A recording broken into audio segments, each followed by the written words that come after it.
Terminé iTunes, 18 ans après sa création, Apple a mis la hache dans ce système. La plateforme sera remplacée par plusieurs applications distinctes. On va voir qu'est-ce que ça veut dire exactement avec notre collaborateur Jonathan Laberge qui est avec nous, chroniqueur techno, spécialiste techno. Bonjour Jonathan. Salut, ça va bien? Nous résumer d'abord qu'est-ce que ça veut dire exactement ce qui est annoncé hier. Bien, il y a plein de choses qui ont été annoncées hier, mais spécifiquement pour iTunes, ça veut dire que iTunes est mort. Donc, l'application que les gens se servaient pour la musique, en fait, l'application servait pour de la musique, de la vidéo, pour tout plein de choses, les balados, etc. Donc là, maintenant, ce qui va arriver, c'est que iTunes est décédé. On l'aura plus et on va passer aux applications plus singulières, à vocation vraiment précise, c'est-à-dire qu'on va avoir Apple Music pour la musique, on va avoir les balados, donc podcast qui s'appelle balado en français pour les podcasts et les balados, et il va avoir aussi Apple TV pour tout ce qui est télé, séries télévisées, etc. Ça a du sens, finalement, de faire ça. Oui, exactement. Et là, il y a des questions qui se demandent. Il y en a certaines qui n'ont pas de réponse. Donc, par exemple, ceux qui ont acheté des cartes cadeaux iTunes déjà d'avance, on ne sait pas qu'est-ce qui va arriver avec ça.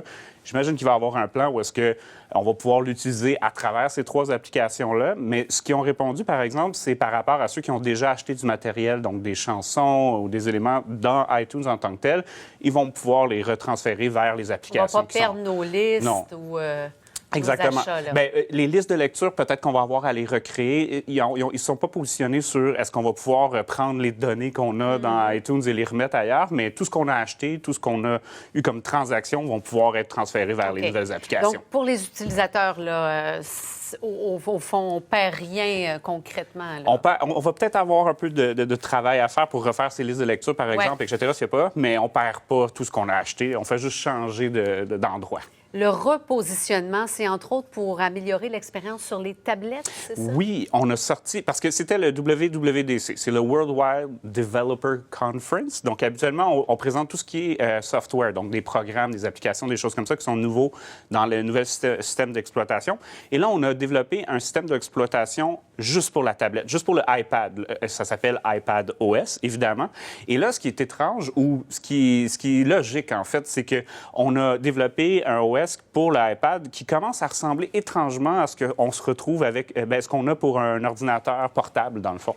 Tu sais, si on regarde à son apogée les ventes, l'iPad avait 26 millions de ventes en une année et on est rendu à l'année passée à 9 millions de ventes. Ça baisse beaucoup. Ça baisse énormément. Les téléphones grandissent de plus en plus. On n'est plus rendu juste avec des téléphones intelligents, on est rendu avec ce qu'on appelle des phablettes, donc des téléphones avec des gros écrans qui sont téléphones tablettes.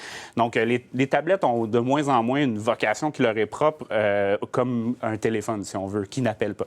On est vraiment rendu avec... on va pouvoir s'en servir même comme deuxième écran pour nos différents ordinateurs Mac, évidemment. Donc, on voit que la vocation pour l'iPad s'en va tranquillement vers redevenir un ordinateur, mais avec les possibilités du touchscreen ou de l'écran tactile. Là. Qu'est-ce que tu as retenu de l'annonce d'hier là, sur les produits, les autres produits? Il y a plein de choses. Hein.